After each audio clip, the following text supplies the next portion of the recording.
before, I'm Phil Schneider. I'm an ex-government worker who worked 17 years in the Black Projects, otherwise known as the Skunk Works. I worked predominantly helping to design and build extremely deep underground military basing. Thank you.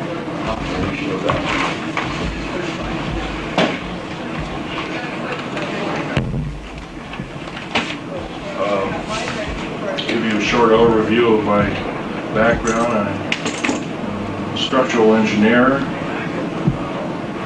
both aerospace as well as military applications. Graduate of University of Missouri as well as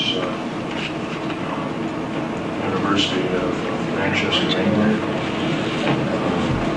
Primarily working in that university. That's about it for me. I worked in Vietnam, got torn to pieces, shot, whatever. Took 5 years to recuperate, came back, patched me up, so to speak.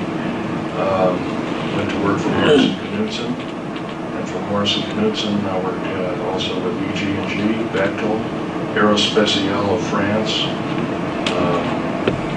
Also worked with Fiat for a while, cars by Fiat. I did a lot of work overseas, but predominantly my field was underground mountain basing, also submarine basing.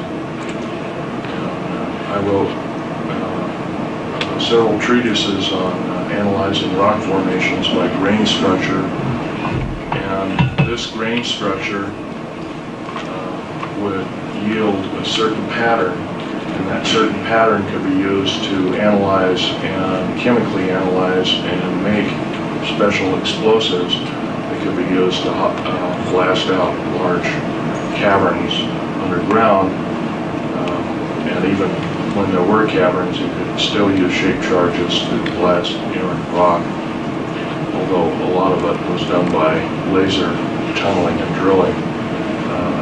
I have a copy of a book here. I can't sell it, it's my only copy, but this fellow could corroborate with me.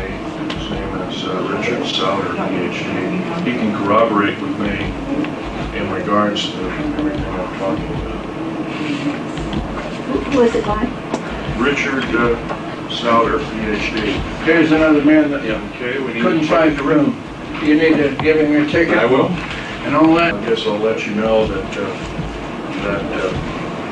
kind of the background of my father. My father was a German U-boat captain, responsible for the sinking of 141 Allied boats,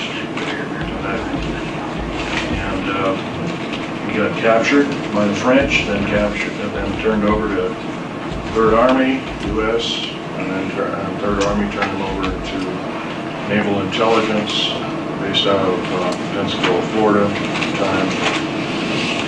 He later went to work also in Navy Black Projects. Maybe that's where I started, but it just worked out that way, I guess. Anyway, he worked for naval operations. He worked on the infamous Philadelphia experiment. He was involved heavily with that. In fact, I have some of his original notes. Get it here.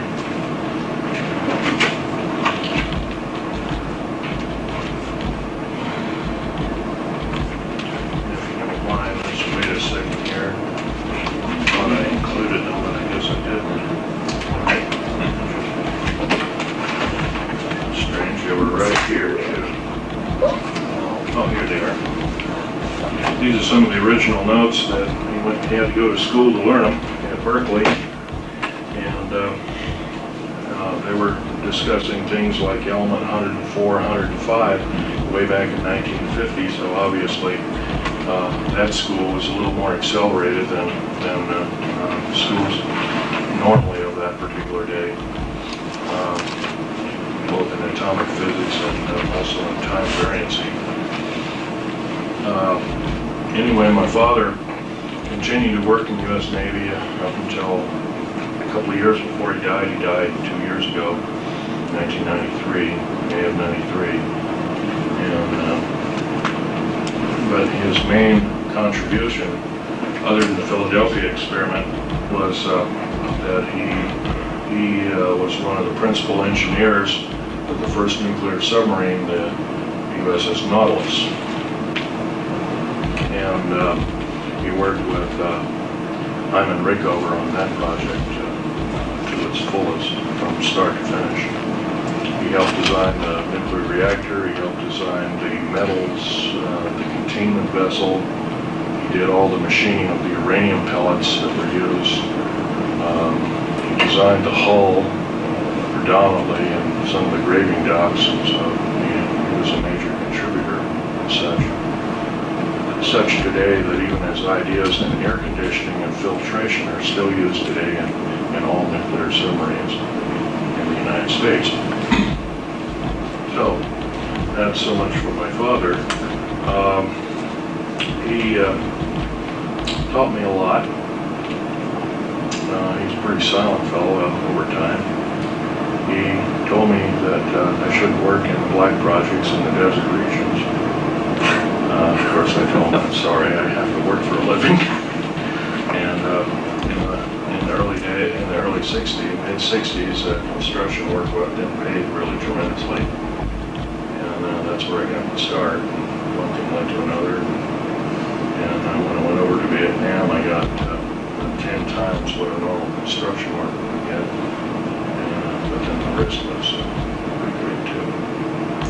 And when I got hurt and recuperated some 5 years later, I got hurt in 1970, and by 1975 I was bouncing around again. And so at that time I went to work for a number of contractors who were primarily underground base builders.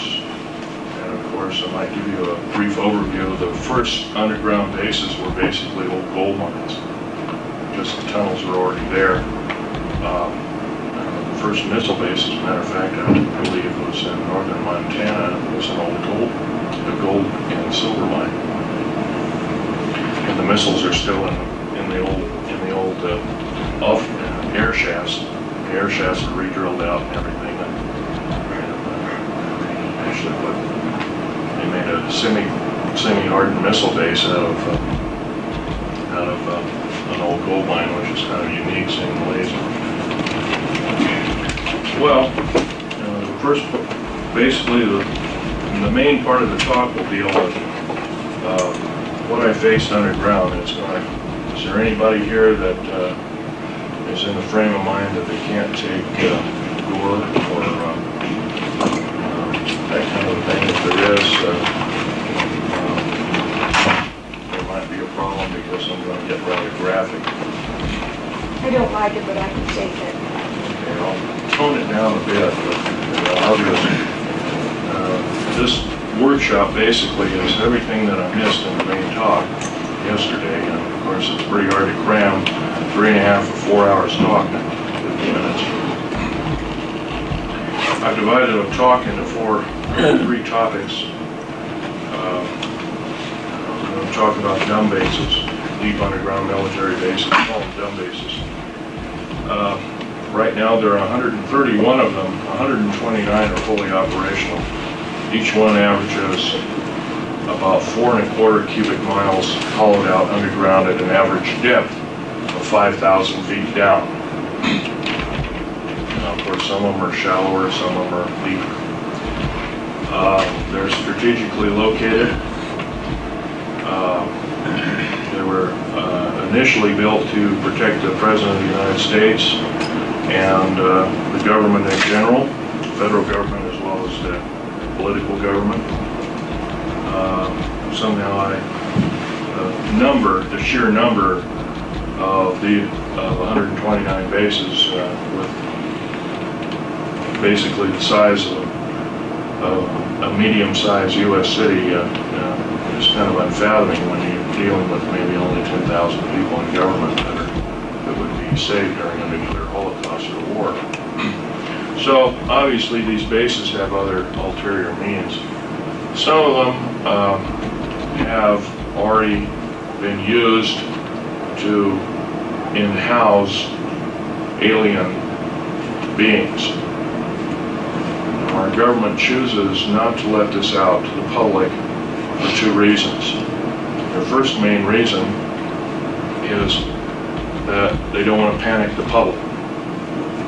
And their second main reason is that they don't want the public to know the alien agenda. My first part of my talk will be talking predominantly about the alien agenda and what it means for us on planet Earth. And it's going to get pretty graphic. The alien agenda basically is thusly. Aliens of 11 distinct races have been arriving here on Earth in mass since 1946, predominantly, and maybe earlier.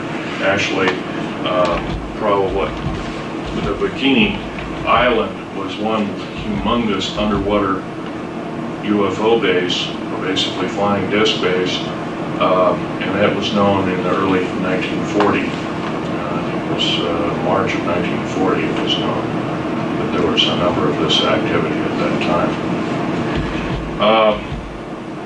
The Japanese, before we got into war with them, they had a number of problems with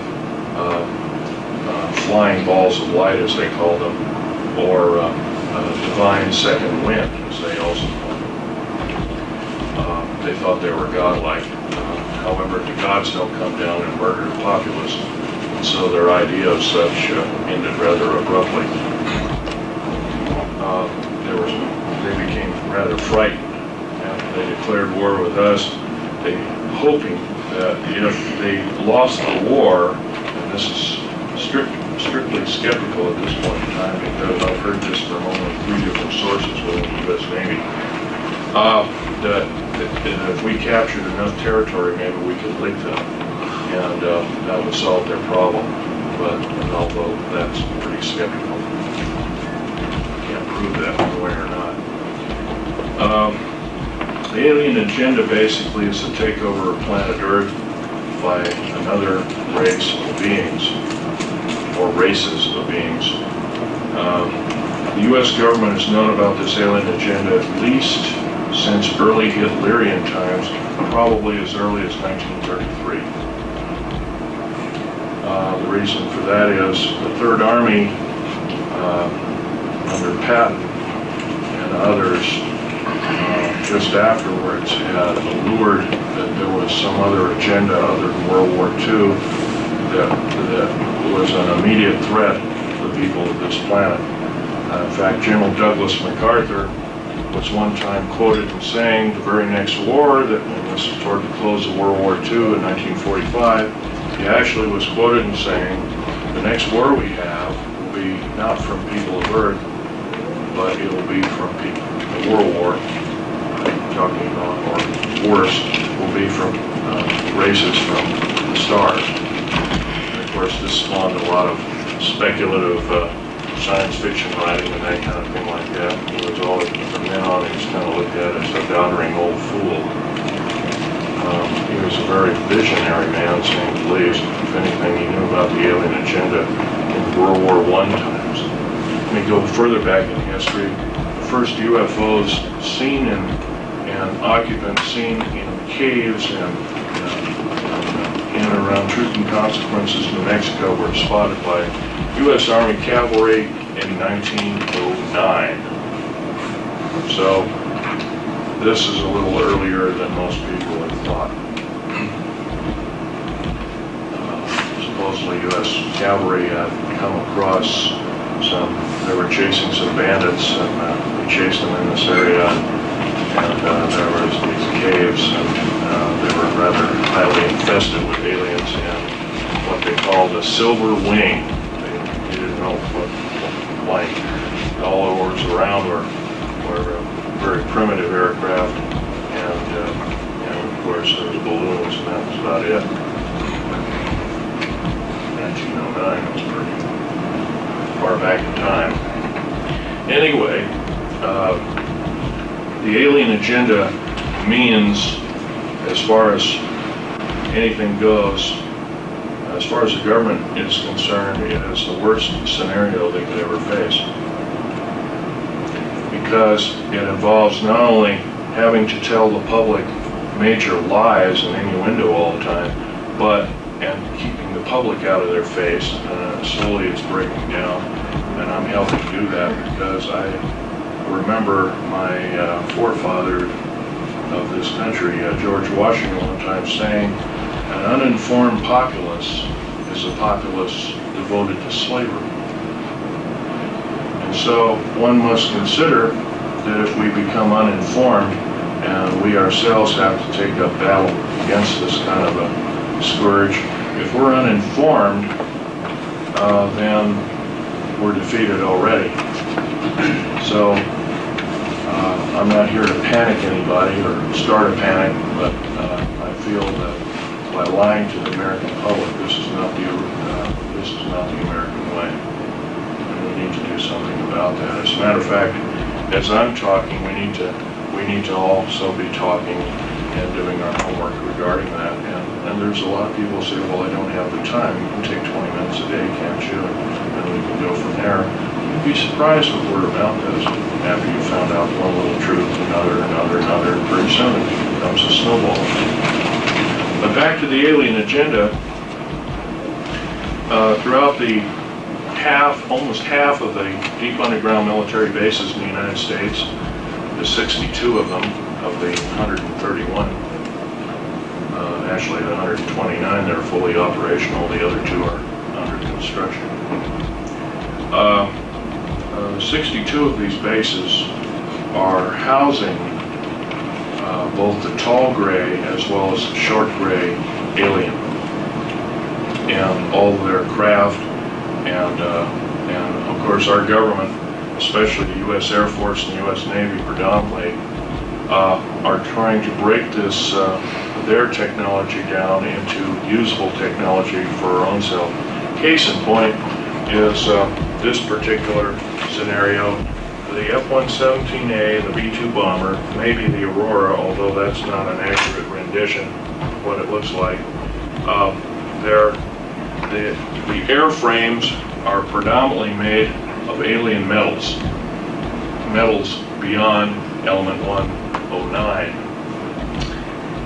and metal composites, some of the skins of which are composed of rubber and carbon fiber, and the airframes are composed of complex carbon fibers mixed with elements such as mironite, which is element 123, which is extremely stable.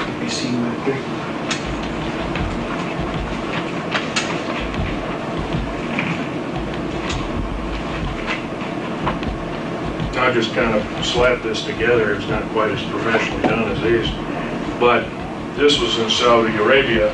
But at that time they had 58 of these. This was half the fleet. And I'll give you a few statistics that these aircraft do. First of all, it's got a radar absorbing material. That's the coal black coating. It's a type of and in a while I'll get out some alien artifacts for you, some metals and some of the doping or painting that drips off of this when the aircraft is heated up to a white hot condition. And anyway, these are specially hangared. They have to be kept cool. They have to be kept at a temperature of 60 degrees roughly when they're not moving. There's faceting on the edges. Faceting is a scalenohedral crystalline form. It's a crystalline form that predominantly does not occur on planet Earth, and is once again alien technology that has been adapted to Earth-type or terrestrial-type technology. These ideas were first thought of in Soviet Russia, and later they were adapted. They couldn't use that particular kind of thing in the early 70s, and so one of their scientists defected, came over here and started to work immediately with Lockheed. His name was Subakov, I believe was his name. Anatoly Subakov, Alexei Subakov. This fellow was also a pioneer and such. His name was Paul Benowitz. He was going to go public with the UFO and the alien agenda thing. He was a CIA pilot. He was also with the U.S. Air Force. Of course, they couldn't let that happen, and so they stuffed him in the trunk of a car one night, took him off to a mental institution, and made him into a mental vegetable. He can't even write his own name today. If it wasn't for a brother who spent $1 million and a sister looking for him, he'd probably still been rotting away in some institution somewhere. Let's move this suitcase over a second. See if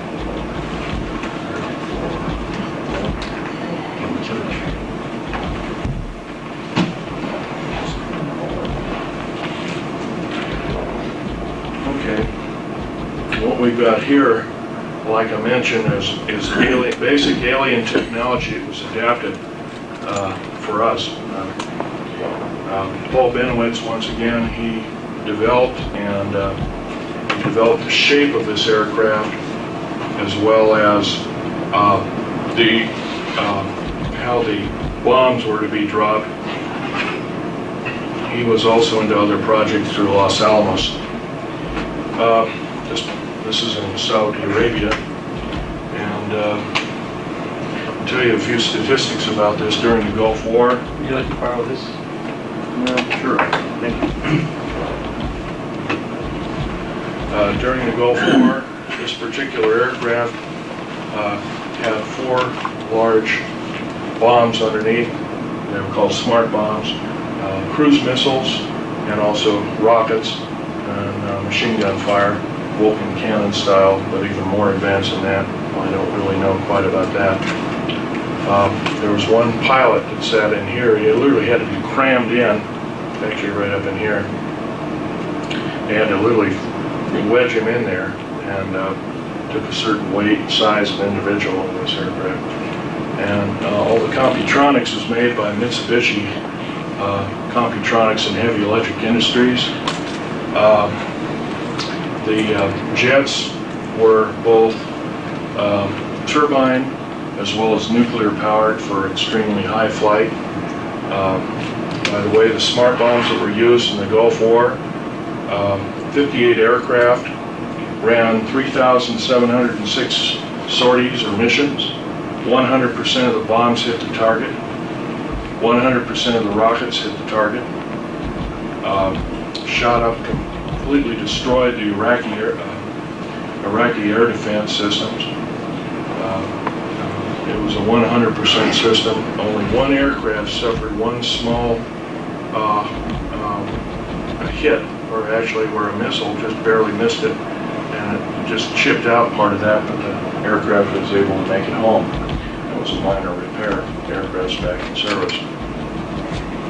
But anyway, now there's some 179 of these built. They're building about one every other month, thereabout. They're a $208 million aircraft, while this one here is about a $188 million aircraft, and it's fraught with problems. Although recently, the F-117A, Black Jet as they're known as, originally housed at Nellis Air Force Base, Tonopah Test Range, S4, Groom Lake, you name it. These aircraft employed a 3-dimensional radar. Everybody else's radar was 2-dimensional.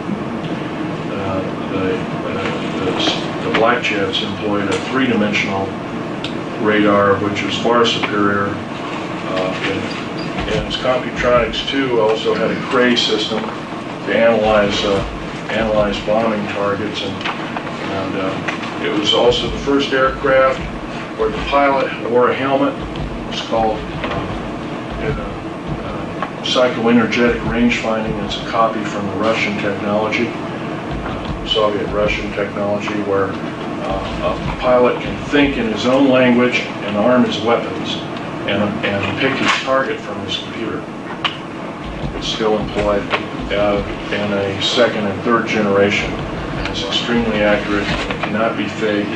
In other words, if another pilot decides to commit sabotage and jump in the cockpit, the plane won't plane won't even begin to run, let alone any of the missiles firing or anything else. So it's kind of a unique system. It's kind of like the signature gun. And of course, we've heard about those in different movies and whatnot. Now we have the Aurora, which is a transatmospheric vehicle.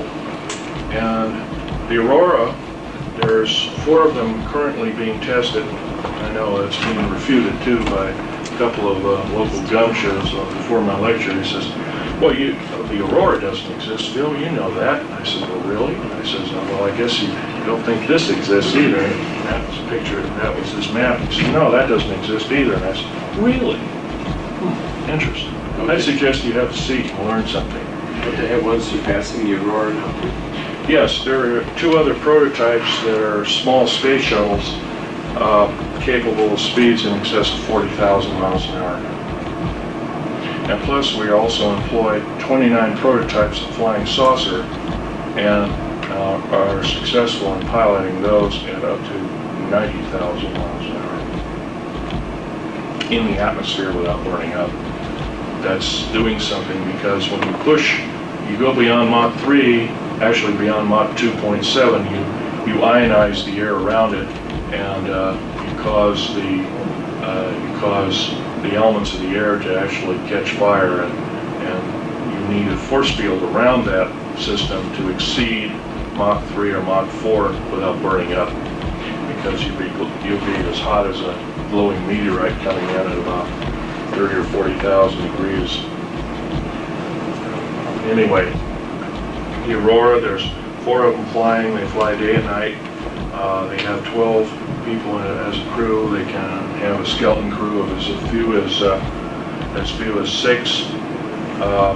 They can basically leave Tonopah Test Range at 7 o'clock in the morning, do a complete loop around Russia and China, take all the pictures. They're predominantly a spy plane. They can take pictures, come back for lunch. That's how rapid it is. They attain from basically zero. Once again, this aircraft, and this aircraft are anti-lifting bodies. They are not conventional winged aircraft. A flying saucer theoretically is a circular wing. These are not. These are anti-lifting bodies. In other words, it takes an incredible amount of speed before they're able to take off. This is once again, this is all part of the one world government type system. I try to stay away from the political end, but it's kind of like the one world government system. Take over the planet, and hopefully we don't have to tell the people of the planet what the alien agenda is. The alien agenda is what probably never meant, the aliens never meant that we were going to alter the bargain, but the aliens were the ones back in 1954 who cut a treaty with us saying that, well, we'll give you a list of the people that we implant and the cattle we mutilate, and we'll give you a reason why and everything. Of course, that never happened. And they kept altering the bargain until finally in 1979 in Dulce, New Mexico, I was involved in that operation. We had gone down there to build an auxiliary base in the southern end of Dulce, New Mexico, already existing base on Rancho de Mesa. And lo and behold, when we drilled down, we found aliens were already in there and had been in there for some time. I can tell you when you're standing, say, as I am here, to where this gentleman is over here, and that's an alien gray who's pretty much 7 feet tall, and the meanest looking bastard you ever saw, and not looking like a human being, you kind of get petrified. And as an engineer, of course, I didn't carry a regular big clunky 45 or anything because it would get in the way. I carried tools and other kinds of things on my belt, and I always carried a small pistol, Walter PPK with a 9-shot clip, 380. And I emptied one clip into 2 of these alien critters, as they call them. And yes, they are mortal, but I got also, as soon as that happened, as I was reloading, I never got got the clip into the gun. They hit me in the chest with some kind of particle beam weapon that gave me a very high dose of nuclear radiation, similar to cobalt radiation, but not quite, even more nasty. And I was in isolation afterwards for 50 some odd days, 57 days all total, and it took another couple of years to recuperate. And once again, I was in, my body was in a traumatic situation. But here I am talking, so it looks like here we go again. But I've got the scars to prove it. I can verify that they are there. Yeah, so they're there. It's pretty gross. Are there. It's pretty gross, and I don't want to. There are ladies. There's a ladies present here, so let's not raise the shirt here. But they're there, and basically, in talking about alien agenda, we have to also be talking about what occurred over here. This is the Bikini Atoll test. Now here we have an actual extremely large, in quote, mothership right at the point of neutron flash cloud. That's like 2 or 3 10,000ths of a second after the initial blast. And of course, the date of this was 12 July 1946. As we all remember, if we read our history on UFOs and how they started, it wasn't really known. As a matter of fact, after Roswell, we remember that there was a Senate hearing and a House of Representatives hearing, a closed-door session hearing, but a little bit leaked out in the public, and it stated that the government knew nothing about UFOs prior to that time. And these pictures, these different pictures with UFOs actually in the pictures, actually with the original language, show that, I'm sorry about that, actually show that the government lied to the Congress of the United States. They knew full well what was going on at least a year prior. Of course, I believe the Roswell incident was 2nd of July of 1947. This occurred, of course, 2nd of July. I think the earliest A-bomb blast, 12th July, 12 July 1946, almost a full year before they were supposed to know anything. And here we have these streaks, and these are the classic discs that have all been pictured like this. Kind of look like the Top Hat series, as I call it. And of course, they're kind of a coal black kind of thing. Of course, some of them have a radiant, atomic, atomic propulsion system underneath it. Those streaks have all been confirmed as being just that. They're a Type 3A flying disc. And we have these small white dots. White dots. By the way, these guys here are receding from the ocean, taking the trajectory. They're getting out of there in the worst way. They'll probably not make it because of the radiation factor, but they're exceeding at speeds in excess of 13,000 miles an hour, and the white dots are exceeding 30,000 miles an hour as they're leaving, and they have actually changed the color. They've almost gone out of scope, and you're seeing a photograph, very rapid photograph of a blurred image. Some of the photographs go from a black splash or dash to this white dot system, and then they go out of scope of what we call visual reality. And that takes some tremendous speed to do that. In this particular overview shot, which is an extremely rare photograph of an atomic blast, as far as I know, this is the only one ever shown to the public of an overview of any kind. There are small dots and dashes, basically, as I'd say, and these are old garbage scows and ships and whatnot that they put in harm's way to see what the reaction would be of an atomic blast. And I'm sure the atomic testing was conducted predominantly in case we had to be prepared in using atomic warfare to fight alien influence, and they needed a cover story, so this was the Russians and the Cold War and everything was just a perfect cover story. Although it later became more than a cover story, as we all know. These particular photographs also show small dots and dashes, as I would say, and all of them have been confirmed. Now this black system here in the atomic cloud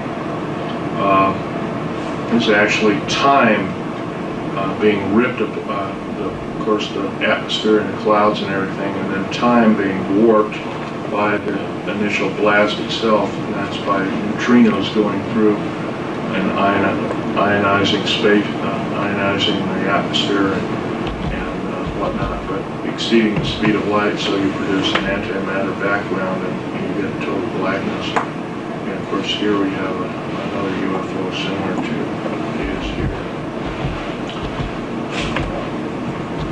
But once again, we haven't been told the truth on any of this. We've been right here also in this picture in the bombing of Hiroshima and Nagasaki. This is of Nagasaki. Down at the bottom we see the characteristic human face, which is typical of all A-bomb explosions over populated areas. You will always find a human face at the bottom of the mushroom cloud. Now, nobody really knows if this is just by coincidence or the makeup of the cloud or whatever. But these little dots and dashes, these white dots and dashes, are receding at better than 30,000 miles per hour, and they're UFOs leaving the scene. Japan was infested with them.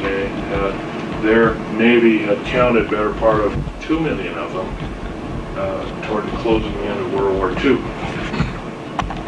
Once again, it's all part of an alien attack of planet Earth. It's been going on steadily since World War II era. It's still going on, only now is subverted into large groups of human beings being actually abducted and implanted, and that's according to the Roper report, which is part of the Remington Rand Corporation, who did the reporting, the Bigelow Holding Company. Now they're in a third generation report, and of that third generation report that we've sent out to all the clinical psychologists in the United States, 110,000 of them, stated that basically women are being raped by aliens. And I know as fantastic as that sounds, it's backed up by John Mack, Harold Wire, who's an MD as well as a clinical person. John Mack is the most famous, but there's some 90 concerned psychiatric scientists who are trying to form an organization to prevent secrecy on the subject, because they have mentioned this is nothing but government-sponsored rape. And 99.3% are women, 0.7 or 0.7% are men that are abducted, implanted. So it's predominantly a female type monitoring system. So once again, the alien agenda is to disturb the natural progress of the human race, and to alien agenda means. And of course, there's another thing to mention: any outer space alien, regardless of who they are, how benevolent or how evil they are, they're a biological hazard, because we have no defense against their germs. Absolutely none. In fact, they can kill us just by being around. I developed something like jungle rot. I still got it on my feet and on my back, and because of the Dulce, New Mexico thing, I get free hospitalization for the rest of my life. In fact, I'm a good guinea pig, I guess. But theoretically, that's from being around inside that cave at that particular time. That's the first time I've told any of you people that, but that's basically what it's all about. Check our time here, I think we're doing all right. Well, we've talked about the dumb bases and the black projects predominantly, and the alien agenda. I would like to stick to another subject. It's called Strategic Defense Initiative. Of course, this could very easily be, as mentioned by my late friend Ronald E. Rummel, who was murdered, incidentally, by the 3 people who conspired to kill him. One person did the killing. One was a NSA officer, and one was an alcohol, tobacco, and firearms officer. Both are in custody as we speak. The third gentleman is fighting extradition. He's in Czechoslovakia. Most likely able to successfully fight extradition because they don't follow the U.S. law very well. Anyway, the Strategic Defense Initiative is probably, instead of preventing incoming missiles, although they're now most nations and favored and otherwise have nuclear missile technology, is probably some form of outer space defense against outer space attack, and it's pretty primitive indeed, but it's better than nothing. And the second part of my talk will be aliens and the alien agenda. I've already touched on that. Old alien bases. And like I said, Bikini Island, according to what was studied after the A-bomb blast, some of the caves that were infested with out-of-place artifacts dealing with UFOs and other kinds of paraphernalia had rock forming around them, so they had been basically an alien junkyard in shallow seas for probably the better part of 10,000 years. So they'd been around. That you might call an old alien base. Dulce, New Mexico is another old alien base, or kind of a botryoidal or clear agate had formed over some of the parts laying on the floor of the existing base, and it takes an extremely long period of time, for geologically speaking, for this to form.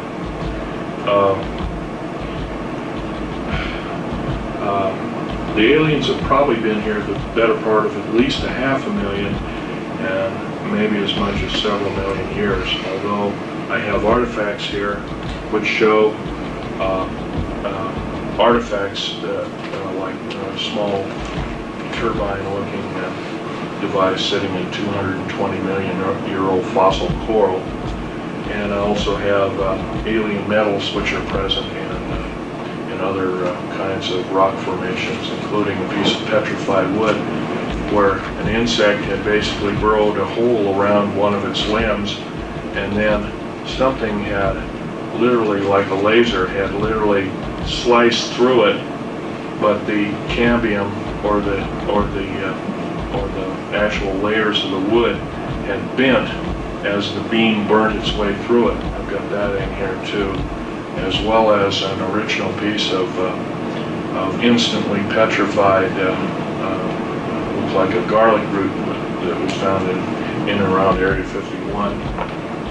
And this particular piece of garlic type plant was instantly petrified. It contains the same exact chemical structure of the quartz crystal, and the quartz crystal only grows in a certain left-handed crystal pattern, and that same pattern is extant on fossil, instantly petrified or fossilized plant life of Hiroshima and Nagasaki. It's identical, chemically identical. So, anyway, the next part of this, second part of the talk, are treaties. Basically, there were 4 distinct treaties made through the United States government from the alien encounter. The first one was in 1944. The second one was 1954. The third one was 1962. And the fourth one was 1979. I'll go backwards. The 1979 treaty was a total violation of, incidentally, in Dulce, New Mexico, where I got badly hurt. 66 Secret Service and Delta Force people lost their lives, 22 of which were on loan from other countries, Israel, Germany, Norway, and South Africa, if I remember. I was the only geological engineer down there to analyze the situation. The government almost basically lied to us. They kind of said that alien presence might be there, but they didn't tell us that they knew that there was an alien base and that they'd already attempted to make contact. And of course, this was disturbing indeed. In fact, a couple of the engineers who managed to survive put the project under duress. Another part of the talk are the intelligence community. The Nazi group, the World War II Nazi or Hitlerian group, the Fatherland Intelligence Agency trained our CIA, our OSS, which became our CIA, and other intelligence communities predominantly, and are still being employed today as we, in quote, the federal government today trains Bosnian troops on American soil, and from what I understand, that's totally illegal, and that's another topic. Now, the third part of the talk is the types of aliens. The large gray two large grays that I shot and killed, I can't tell you how ugly they were, and I can never tell you how graphic the stench was. But in the cave there were large cauldrons or tanks. They kind of looked like a big oval cattle feeding tank, but they weren't. They were special, looked like a stainless steel or metallic tank. And they were filled with alien and human body parts, and generally glands and what looked like some kind of blood. Now, I've always been taught that blood after a few minutes starts to congeal, but this was one of these vessels in the melee had tipped over and all this bloody liquid had spilled out and was a mess, and it was definitely not coagulated. How they did this is anybody's guess. But if we remember anything about cattle mutilations, we might also think that basically the blood in these cattle are totally drained out. There's no blood around, in quote, the murder scene of the cattle. So this might be the way they're doing it. Now, whether this is sponsored by our government or other governments is a good guess. If it were up to me, I'd say yes, we're in the thick of it. We made a pact with the aliens, and therefore we must know what their agenda is, and also the federal government must also further know that if they keep the big lie going, they must be in the thick of it in the worst way, and if that's the case, they're an enemy of gross concern. Who is we when you say We, in quote, the federal government. the Department of State? Department of State, Department of the Air Force, Navy, Army, Marine Corps, basic force services, plus the military policing facilities, and the FBI and all the different, they're all hooked into the black projects as a whole. In this part of the black projects, there's kind of like an outer sphere of normal black projects, like building everything from these kind of aircraft here, and doing these kind of experiments here, to building aircraft like this, places like this. And that's kind of on the outside. And on the inside of this circle, we get a tighter group of people who really know what the main agenda is, maybe even the enslavement of the human race as a remnant, or something as a scenario like that. And then finally a third category